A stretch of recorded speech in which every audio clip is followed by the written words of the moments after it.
India کے معروف عالم شاہی امام پنجاب کے بیانات کے لیے مولانا عثمان تھیریپی کو سبسکرائب کریں۔ اللہ کے پیارے نبی حضرت محمد رسول اللہ صلی اللہ تعالیٰ علیہ وسلم کی ذات گرامی کو اپنی حیات مبارکہ میں سب سے زیادہ محبوب جو عبادت ہے وہ نماز پڑھنا ہے۔ نبی علیہ الصلوۃ والسلام نے اعلان نبوت سے قبل بھی بعد میں بھی اپنا زیادہ تر وقت جو ہے وہ اللہ تبارک و تعالیٰ کی عبادات میں جس عمل کے اندر گزارا وہ نماز ہے۔ نماز پڑھی کیوں جاتی؟ نماز کا مقصد کیا ہے؟ نماز ہونی کیسی چاہیے؟ یہ چیزیں نماز کی روح ہیں، اور نماز کی تیاری کے جو مسائل ہیں جن کو ہم عام زبان میں فروعی مسائل بولتے ہیں، جن میں جسم کا پاک ہونا، وضو کرنا، قبلے کی طرف رخ کرنا، باجماعت نماز کے لیے صفوں کو درست کرنا، امام کے پیچھے کھڑے ہونا، پاجامہ ٹخنوں سے اونچا رکھنا، سر ڈھکنا، سطر ڈھانکنا، یہ جو نماز کی تکمیل کے لیے جو عام مسائل ہیں جن میں کرائیت کے ساتھ تھوڑی بہت کمی بیشی سے نماز ہو جاتی، ان پر پوری شدت کے ساتھ جتنا زور ہم لگا سکتے ہیں، جتنی طاقت ہمارے پاس ہے، جتنا علم ہمارے پاس ہے، پوری شدت کے ساتھ ان مسائل کا چرچا بھی کرتے ہیں ماشاءاللہ، اور ان مسائل کو بنیاد بنا کر ایک دوسرے مسلمانوں کو تکلیف بھی پہنچاتے ہیں۔ تنقید کا موضوع بھی یہی ہے، ایک دوسرے کی اصلاح کے نام پر بے عزتی کرنے کا موضوع بھی یہی ہے۔ جن کی خود کی نماز ٹھیک نہیں ہے، وہ جماعت میں نماز پڑھتا ہوا دوسروں کا دھیان رکھتا ہے کہ اس نے کتنی رکعت پڑھی، سنت نفل مسجد میں ادا کیے نہیں کیے۔ جن کو خود اپنی خبر نہیں، تو نماز ہے کیا اصل میں؟ نماز میں جو سب سے اہم سورت ہے وہ سورہ فاتحہ ہے۔ سورہ فاتحہ ایک ایسی سورت ہے جو چاروں رکعت میں اللہ تبارک و تعالیٰ نے پڑھنے کا حکم دیا۔ اب سورہ فاتحہ کا مغز کیا ہے؟ سورہ فاتحہ میں وہ کون سی آیت ہے جو اس سورت کی سردار ہے، جس میں سورت کا سارے کا سارا مغز چھپا ہوا ہے، اس کا مقصد بھی؟ کیا فرمایا سورہ فاتحہ میں اللہ تعالیٰ نے؟ ایاک نعبد و ایاک نستعین، ایاک نعبد و ایاک نستعین۔ مطلب کہ ہم وعدہ بھی کر رہے ہیں، اعلان بھی کر رہے ہیں۔ بندہ نیت باندھ کے، دونوں ہاتھ باندھ کے اللہ تبارک و تعالیٰ کے آگے کھڑا ہے۔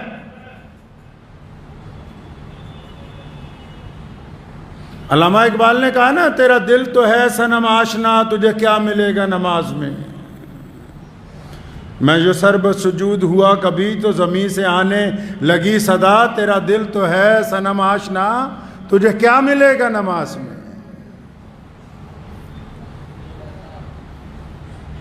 جب نیت باندھی، نماز کا مقصد کیا ہے؟ اچھا، جس بھی چیز کا مقصد فوت ہو جائے، شو روم آپ کھولیں، مقصد پیسہ کمانا ہے، مال بیچنا ہے، کوالٹی کو مینٹین کرنا ہے، آپ دکان کھولیے، نہ کوئی گاہک آتا ہے نہ جاتا ہے، تو پھر کیا کرنا ہے اس دکان کا جو اتنے پیسے لگا کے کھولی گئی؟ گاڑی میں سفر کرنے کے لیے بیٹھ گئے، اس کا انجن اسٹارٹ ہی نہیں ہو رہا، یہ چل ہی نہیں رہا، وہیں کھڑی ہے، آگے نہ ہو رہی نہ پیچھے ہو رہی ہے، تو آپ اس کی سواری کریں گے؟ مقصد نہیں حل ہو رہا، کیونکہ ہم تو چاہتے تھے کہ اس سواری میں بیٹھ کے آگے چلے جائیں، تو مقصد حل نہیں ہوا۔ نماز کا مقصد کیا ہے؟ اچھی طرح وضو کرنا نماز کا مقصد نہیں ہے، وہ ضروری ہے، اس سے انکار نہیں، وہ ضروری ہے وضو کرنا، لیکن وہ مقصد نماز میں نہیں ہے۔ قبلے کی طرف منہ کرنا یہ فرض ہے، لیکن مقصد نماز میں شامل یہ بھی نہیں ہے۔ بھئی نماز کیوں پڑھ رہے ہیں؟ مقصد کیا ہے؟ اللہ تعالیٰ نے سورہ فاتحہ ہمیں سمجھائی، ہمارے لیے نازل کی، اور اس کے مغز میں ایک آیت رکھ دی، ایاک نعبد و ایاک نستعین، پڑھی، ایاک نعبد و ایاک نستعین۔ اب کئیوں کو پتہ ہی نہیں ہوگا ایاک نعبد و ایاک نستعین کا مطلب کیا ہے۔ اچھا، جس قوم کو یہ نہیں پتا کہ اس کا مطلب کیا ہے، وہ پھر نماز کیوں پڑھ رہے ہیں؟ اسلام میں رسمیں نہیں ادا کی جاتی، اسلام میں روایات کو قائم کیا جاتا ہے۔ اس بات کو دل کی تختی پر لکھ کے لے جائیے، اسلام رسم و رواج کا نام نہیں ہے، اسلام ان اعلیٰ روایات کا نام ہے جن کو محمد الرسول اللہ صلی اللہ علیہ وسلم نے قائم کیا۔ اگر کوئی مسلمان ان روایات سے ہٹ جائے گا، اپنی رسم و رواج کو ادا کرنے لگے گا، تو پھر وہ محمد الرسول اللہ کی پیروی والوں میں شامل نہیں ہوگا۔ قرآن پڑھ رہے ہیں، ناظرہ پڑھ رہے ہیں، مطلب تو پتہ ہی نہیں، پھر رونا یہ ہے کہ ہم تو امت تو بڑی پریشان ہے جی، ہمارے کوئی لیڈر نہیں بول رہے جی، مولوی نہیں بول رہے۔ کبھی اپنے گریبان میں جھانک کے دیکھیں کہ ہم جس اعلیٰ معیار کا دین ہمارے پاس ہے، ہماری ذاتی شخصیت فرداً ہر ایک مسلمان، کیا ہم ذاتی طور پر اس معیار پہ کھڑے اتر رہے ہیں جو اللہ اور اس کے رسول صلی اللہ علیہ وسلم نے دیا؟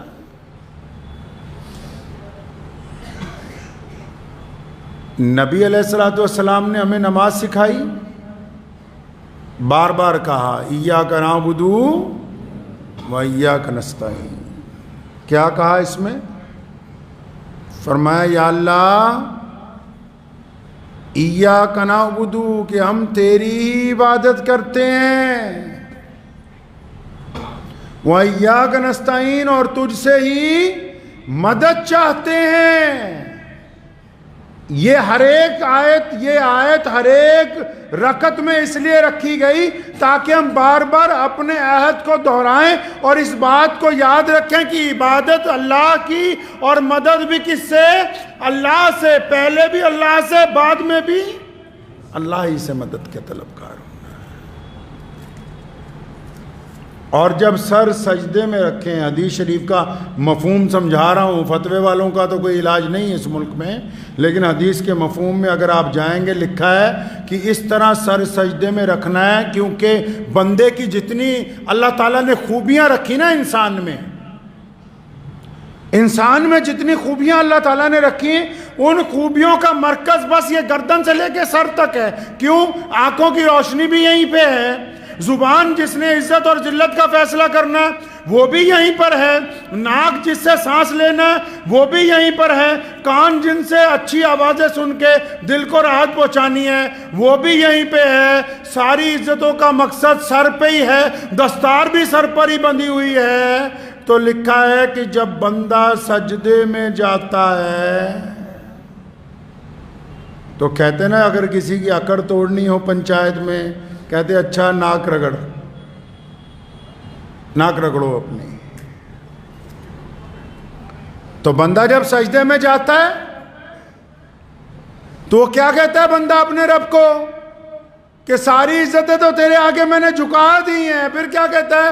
سبحان ربی اور بولو سبحان ربی اعلیٰ کی اللہ میں تو کچھ بھی نہیں، سب سے اعلیٰ اور عرفہ اگر کوئی ہے تو صرف آپ کی ذات. حدیث پاک میں لکھا ہے کہ اس طرح سجدہ کرو. اللہ کے پیر تو نہیں ہیں، اللہ تبارک و تعالیٰ کو کسی نے دیکھا تو نہیں، لیکن لکھا ہے سمجھانے کے لیے کہ اس طرح سجدہ کرو گویا دل میں یہ خیال ہو کہ میں نے اپنا سر اللہ کے قدموں کے اندر رکھ دیا ہے. انا کو توڑنا ہے. نماز کا مقصد انا کو توڑنا ہے، کیونکہ ہر بندے کو اللہ نے طاقتور بنایا. کوئی اپنے گھر میں اپنے بیوی بچوں کے اوپر طاقتور ہے، کوئی کاروبار میں اپنے ملازموں پر طاقتور ہے، کوئی کہیں دربانی کر رہا ہے تو وہاں طاقتور ہے، کوئی اپنے جسم کے اوپر طاقتور ہے. اللہ تبارک و تعالیٰ کو حکم ہے کہ ہم نے جب یہ نماز فرض کر دی گئی عن الفحشاء والمنکر، فحش باتوں سے بھی روکے اور منکر باتوں سے بھی روک دے بندے کو. کون روک دے بھائی؟ نماز کی بات ہو رہی ہے کہ یہ نماز کے مقصد میں سے ہے کہ جب سجدہ کیا اپنی انا، اپنی اکڑ، اپنا تکبر، اپنی دادا گیری، اپنا سب کچھ اللہ تعالیٰ کے سامنے سر بسجود کر کے کہتا ہے کہ یا اللہ سبحان ربی الاعلیٰ، میں کچھ نہیں، جو کچھ ہے بس تو ہی ہے، تیرے علاوہ کوئی نہیں ہے.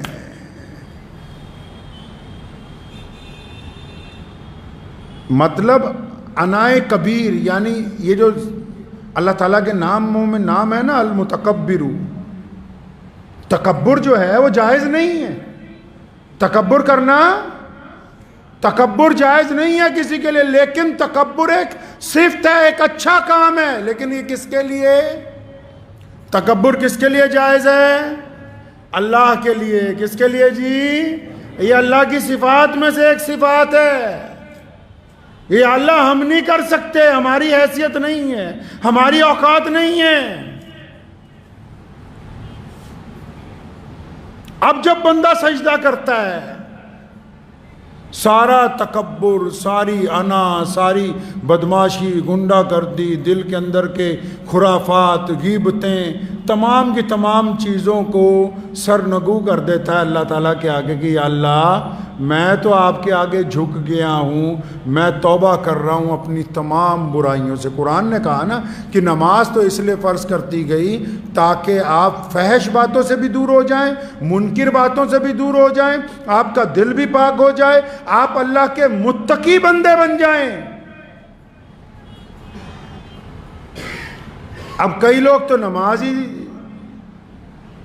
گنڈا گردی کے ساتھ پڑھنے آتے ہیں، کئیوں کی نماز کے اندر خلل پیدا ہو جاتا ہے. تو نماز پڑھ کیوں رہے ہیں؟ آپ نماز کے اصل موضوع پر آ کیوں نہیں رہے میاں صاحب؟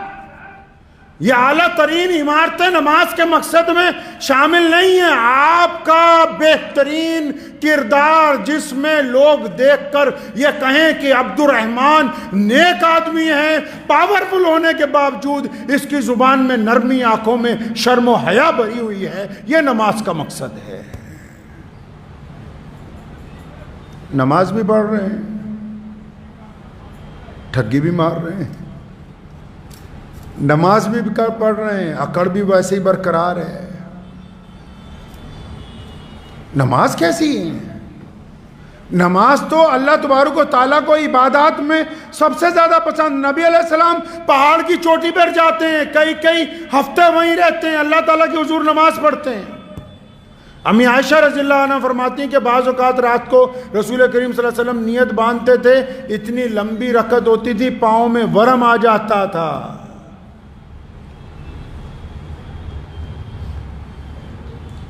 نماز قرآن پاک نے ہمیں تربیت دی بھی نماز پڑھنی کیسے ہے. ہم نے نماز کے اصل مقصد کو تو زمین سے ہی ختم کر دیا. ہمارا مقصد دوسری جگہ آ کے پھنس گیا ہے. اگر پاجامہ نیچے ہو جائے تھوڑا سا، میں یہ نہیں کہہ رہا کہ آپ کو کر لیجئے، تو کیا نماز نہیں ہوگی؟ مونچھیں تھوڑی زیادہ بڑی ہو جائیں تو کیا نماز نہیں ہوگی؟ سر پر اگر ٹوپی پہنی نہ رہے تو کیا نماز نہیں ہوگی؟ میاں صاحب اگر اس سجدے میں جھکتے ہوئے رشتہ داروں کی، پڑوسیوں کی، لوگوں کی ٹھگی مارنے کے پلان ہیں تب نماز نہیں ہوئی. یہ نیت باندھ رہے ہیں اور سارا دن غیبتیں کر رہے ہیں لوگوں کی، سارا دن برائیاں ہیں اپنے بھائیوں کی، اپنے عزیزوں کی، اپنے اقارب کی. کہا کس نے کہ تم نماز پڑھو؟ کیا تمہاری نماز کے بغیر اسلام چلنے والا نہیں ہے؟ دین رک جائے گا؟ یہ کس نے کہا کہ نماز اگر آپ نہیں پڑھنے جا رہے تو بس پھر نماز رکنے والی؟ نماز رکنے والی نہیں ہے. اللہ نے فرمایا الا تنفروا يعذبكم عذابا الیما ويستبدل قوما غیرکم. فرمایا پھر ہم تمہاری جگہ کسی اور قوم کو دین کی دولت دے دیں گے. جس مقصد کے لیے جو چیز قائم کی گئی، جس مقصد کے لیے جو چیز بنائی گئی، جب تک اس کا وہ مقصد پورا نہ ہو جائے، نام ہو جائے گا. لکھ دیتے ہیں فرشتے نماز پڑھنے آیا تھا، اب وہ قبول ہوگی یا نہیں ہوگی یہ پینڈنگ میں چلا گیا ہے. حدیث پاک میں آتا ہے کچھ نمازیوں کو بڑا ہوگا نا کہ ہم نے ساری زندگی بڑی نمازیں پڑھی ہیں، ہم نے بڑے حج کیے ہیں، بڑے عمرے کیے ہیں. کئی لوگ ہر سال عمرہ کرنے کے لیے جاتے ہیں. میں بعض اوقات بیٹھ کے اطمینان سے سوچتا ہوں اور اس کے بعد پھر ذہن جو ہے وہ اس حد تک متاثر ہوتا ہے. میں سوچتا ہوں بار بار اگر ہم ہر سال عمرہ کرنے کے لیے جائیں تو نبی علیہ السلام کے روضے مبارک پر کون سی شکل لے کے جائیں؟ ہم نے کیا تبدیلی اپنے اندر کی ہے یار؟ حضور صلی اللہ علیہ وسلم کے سامنے کیا پیش کرنے کے لیے جانا ہے؟ ایک بندہ جیسے پہلے آیا پھر ویسا ہی ہے، پھر ویسا ہی ہے، اور حاضری بھی دے رہا ہے تو دربار رسول صلی اللہ علیہ وسلم پر روضہ مبارک کے اوپر حاضر ہو رہا ہے. نماز میں بھی ایک نماز بار بار بندہ ادا بھی کر رہا ہے، پھر بھی بے نمازی ہو کے باہر جا رہا ہے مسجد میں سے. نماز کے دل میں نمازیوں کی دشمنی. میں تو اکثر کہا کرتا ہوں کیونکہ میں نے زندگی میں اس بات کا تجربہ کیا کہ ہم لوگ مسلک کے اعتبار میں پڑھ کے ہم نے اپنے مسلک کو چھوڑ کے دوسرے پر تنقید کا پہلو اپنایا، اور ہماری جو روحانی طاقتیں تھیں، ہمارے پاس جو روحانی لذتیں تھیں، ہمارے پاس جو مسلح کی طاقت تھی، وہ ساری کی ساری ضائع ہو گئی. سلطان صلاح الدین ایوبی رحمۃ اللہ علیہ بیت المقدس کو فتح کیا، پوری دنیا کے یہود و نصارہ میں شور مچ گیا. فوج اکٹھی کی انہوں نے، بہت بڑی فوج، کہ سلطان پر حملہ کرنا. تو سلطان کو پتہ لگ گیا فلسطین میں جہاں سمندر کا کنارہ ہے، اکرا شہر جو ہے، سلطان کی وہاں چھاؤنی تھی. مخبروں نے اطلاع دے دی کہ روم سے وہ بیڑے چل پڑے ہیں جن میں کئی لاکھ سپاہی ہیں، بہت بڑا بیڑا ہے، کئی 100 کشتیوں کے اوپر مشتمل ہے. بڑا پریشان تھا، اپنے جرنلوں کو بلایا. اتنی بڑی فوج نہیں تھی کہ اس کا مقابلہ ہو سکے، ظاہری طور پر اتنی نہیں تھی. پریشان تھا تو مشورے کر رہا تھا، ان کے پیر آ گئے وہاں. صلاح الدین ایوبی رحمۃ اللہ علیہ کے امام آ گئے. اچھا آج کل تو بھائی پیروں کو مانتا کوئی نہیں، اور پیر بھی ویسے نہیں رہے. اچھا پہلے لوگ پیروں کے پاس کیا کرنے جاتے تھے جی؟ پہلے پیروں کے پاس کیا کرنے جاتے تھے؟ اب پیروں کے پاس ہم کیا کرنے جاتے ہیں؟ پیروں نے خانقاہیں بنائی. حضرت امام شاہ عبد القادر جیلانی بغدادی رحمۃ اللہ علیہ، بڑے بڑے بزرگوں نے خانقاہیں بنائی. خانقاہ میں ہوتا کیا تھا؟ خواجہ معین الدین چشتی اجمیری کی خانقاہ ہے، کیا ہوتا تھا خانقاہوں میں؟ یہ بڑی بڑی عمارتیں کیوں بنائی بھائی؟ عرس لگانے کے لیے، ڈھول بجانے کے لیے. خانقاہ میں یہ ہوتا تھا، پیر صاحب کے پاس لوگ آیا کرتے تھے، تو پیر صاحب ان کو کیا گر سکھاتے تھے؟ پیر صاحب ان کو وہ نماز پڑھنی سکھاتے تھے جس نماز میں جب سجدہ کیا جائے تو سجدہ سر سے اٹھنے سے پہلے اللہ کی مدد اس بندے کے لیے آ جائے۔ خانقاہوں میں ضرب لگائی جاتی تھی، لوگوں کو بٹھا کے تسبیحات کا معمول کروایا جاتا تھا۔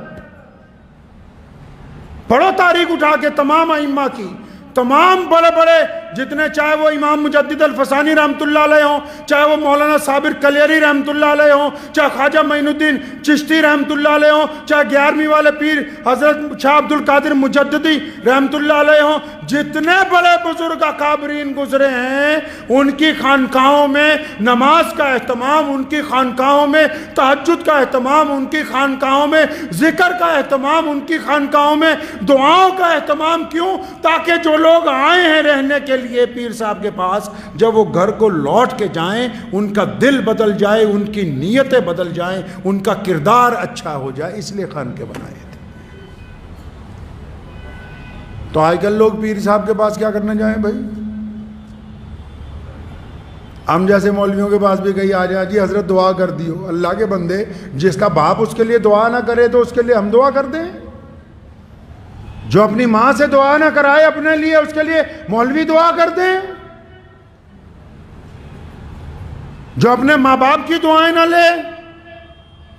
اچھا، جو پھر جس چیز کی دکان ہے بھائی وہی سامان خریدنے جاؤ نا، اپنی بھی کچھ عقل لڑا لو۔ پیٹرول پمپ پہ ابھی راشن خریدا جا سکتا ہے؟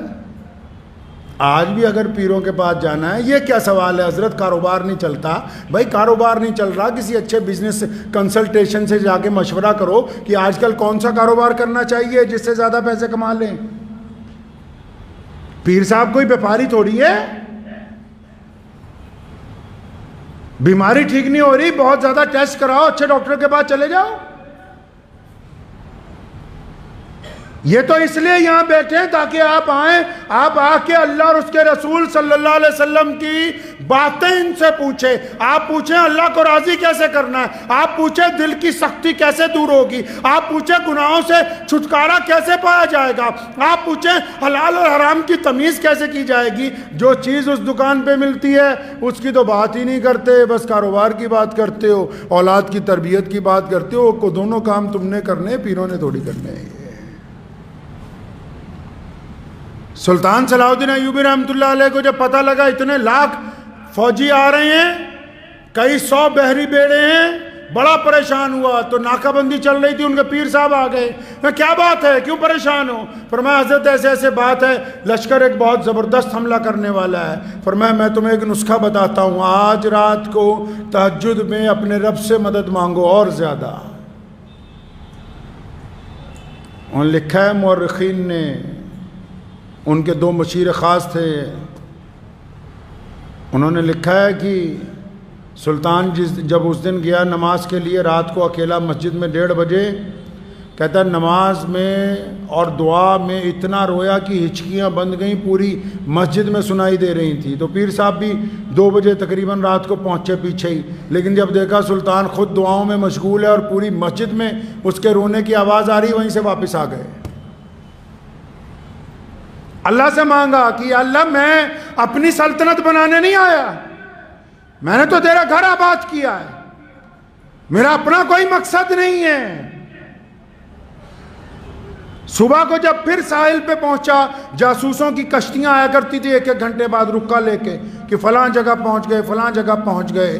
ابھی ساحل پہ پہنچا، جاسوسوں کا کمانڈر آیا، اس نے آتے ہی سلام کیا کہ سلطان تمہارے لیے خوشخبری ہے۔ کہنا کیا ہوا؟ کہتا رات سمندر میں اتنا زبردست طوفان آیا، پورے کا پورا بیڑا آپس میں ٹکراتا رہا، پوری دشمن کی فوج سمندر کی تہہ میں اتر گئی ہے۔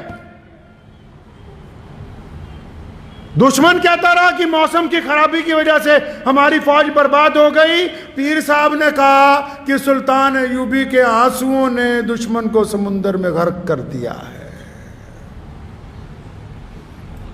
نماز میں نماز کی نیت کا درست ہونا ضروری ہے. نبی علیہ السلام مسجد نبوی میں بیٹھے, ایک صحابی آئے, نماز پڑھی, آئے آپ صلی اللہ علیہ وسلم کے بعد فرمایا دوبارہ نماز پڑھو. باقی صحابہ نے پوچھا یا رسول اللہ کیا بات, نماز میں بھی چوری ہو سکتی ہے؟ فرمایا ہاں, نماز کا چور بدترین چور ہے, بدترین چور ہے. نبی علیہ السلام نے مقتدیوں کی الگ تعلیم کی, اماموں کی الگ. ایک شخص نے آ کے کہا یا رسول اللہ ہماری مسجد کے امام نے اتنی لمبی نماز پڑھائی, میں پریشان ہو گیا. امام کو بلایا اور ڈانٹا. فرمایا تمہیں کس نے کہا اتنی لمبی نماز پڑھاؤ؟ زیادہ لمبی پڑھانے کا شوق ہے, اکیلے پڑھو. تمہیں یہ پتہ ہونا چاہیے کہ پیچھے بچے بھی ہیں, بوڑھے بھی ہیں. اور جلدی جلدی ٹھنکیاں مارنے والوں کو کہا یہ چور ہیں. گھر سے آتے ہیں وضو کر کے, بڑھیا کپڑے پہن کے. ابھی جمعے میں بھی آتے ہیں ایسے لوگ مسجدوں میں, سلام پھیرتے ہی ان کو ہوتا ہے پہلے بھاگ جائیں. میرے بھائی, بھاگنے والوں کی وجہ سے اسلام تو آباد نہیں ہے. نماز کا چور بدترین چور ہے. اچھا, جو بندہ بے نمازی ہو وہ وفاداری نہیں کر سکتا. جو بندہ اللہ سے وفا نہیں کر رہا وہ دنیا والوں سے کیا وفا کرے گا؟ نماز ہی ایک ایسا عمل ہے جو ہمیں چوری سے روکتا ہے. نماز ہماری آنکھوں میں شرم و حیا پیدا کرتی ہے. نماز ہمیں زبان کو چگلی سے روکتی ہے. نماز ہمارے دل کے اندر غیبتوں کو روکتی ہے. نماز ہمیں کاروبار میں رزق حلال کی تربیت دیتی ہے. نماز ہمیں ماں باپ کی اطاعت سمجھاتی ہے. اب جس کی نماز ہی ٹھیک نہیں بھائی, تو پھر جیسے مرضی وضو کر لے. بلے شاہ رحمۃ اللہ علیہ پنجاب کے بہت بڑے صوفی بزرگ ہیں. بلے شاہ رحمۃ اللہ علیہ فرمایا کرتے تھے کہ نماز بھی نیتی جانے ہو, نماز بھی نیتی جانے ہو, ٹھگی بھی کیتی جانے ہو, آگ ہی کیتی جانے ہو. مطلب نماز بھی پڑھ رہے ہو, ٹھگی بھی کر رہے ہو. یہ کیا کر رہے ہو؟ فویل للمصلین. اللہ نے قرآن میں نے کہا تباہی ہے ایسے نمازیوں کے لیے. تو نماز کو جب تک اس کے معیار تک ہم لے کے نہیں آئیں گے, نماز میں لذت آنی ہی نہیں ہے. اور بے لذت کام کرنے کا کوئی فائدہ ہونے والا ہے نہیں. اور نمازی بندہ بڑا بہادر ہوتا ہے. کیا ہوتا ہے جی؟ بہادر وہ نہیں جو لوگوں کو جا کے مارنے لگے, بہادر وہ جو صبر اور ہمت کے ساتھ حالات کے آگے ڈٹ کے کھڑا ہو جائے. ایک بندے کا چھوٹا سا قصہ سنا کے اپنی بات ختم کرتا ہوں, پھر آپ کو اندازہ ہو جائے گا کہ جو بندہ دل کا بہادر ہو اس کے خیالات کیسے ہوتے ہیں. سلطان جلال الدین خوارزم شاہ رحمۃ اللہ علیہ, بڑے باپ کا بڑا بیٹا, ہلاکو خان کی لاکھوں فوج لڑنے کے لیے آ گئی اس سے. تو جب وہ میدان تیار ہو گیا, پہاڑی پہ کھڑا تھا, سامنے 1.5-2 لاکھ فوجی. کتنے جی؟ 1.5-2 لاکھ فوجی مارنے کے لیے آئے جلال الدین کو. اس کے ساتھ تھوڑے سے 4-5 ہزار. اس کے جو 2 جرنیل تھے وہ یہ سوچ رہے بھی اس پہاڑی سے بھاگنے کا رستہ کدھر کو ہوگا, جانا کدھر کو ہے. جلال الدین کھڑا فوج کو دیکھ رہا ہے, چوٹی پہ کھڑا ہے پہاڑ کی. وزیر گیا ان کے پاس, جناب کیا حکم ہے, کیا سوچ رہے ہیں آپ؟ لوگ ڈرے ہوئے ہیں جو ساتھ میں.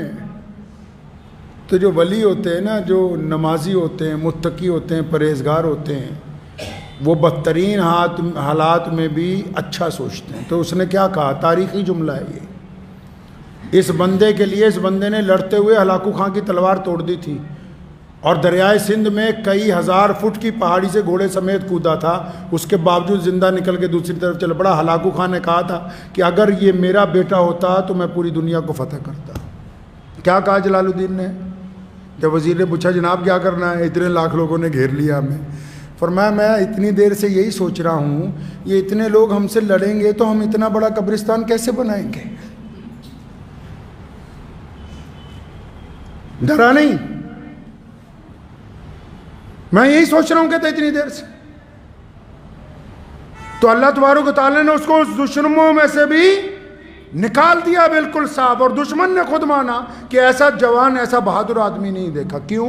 جو لوگ اللہ سے ڈرتے ہیں، اللہ کے آگے جھکتے ہیں، وہ بدترین حالات میں بھی جینے کا راستہ نکال لیتے ہیں، اور جو مسجدوں میں آ کے ڈھونگ کرتے ہیں، جو نماز پڑھنے کے باوجود غیبتیں کرتے ہیں، جو نماز پڑھنے کے باوجود لوگوں کے اعمال خود چیک کر کے خلیفہ بننا چاہتے ہیں، جو خود اپنے آپ کو کہتے ہیں کہ ہم جج لگ گئے ہیں، ان کی نماز منہ کے اوپر ماری جائے گی، کوئی فائدہ نہیں دے گی۔ تو کوشش کریں انشاءاللہ تعالی کہ نماز کو فروعی مسائل کے ساتھ ساتھ اس کے مقصد کے ساتھ پڑھیں گے انشاءاللہ۔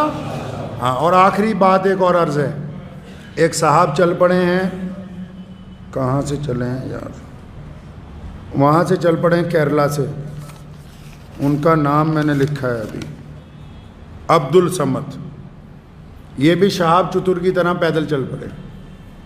خدا کا واسطہ ہے، پہلی بات تو یہ کہ پیدل حج کو مذاق نہ بنائیں۔ اگر آپ کو پیدل حج پہ جانا ہے تو پہلے حج کا ویزا لیجئے پیدل، پھر جتنے ملک راستے میں آتے ہیں ان کا ویزا لیجئے، پھر اس کے بعد جب گھر سے چلیے تو چپ ہو کے چلیے۔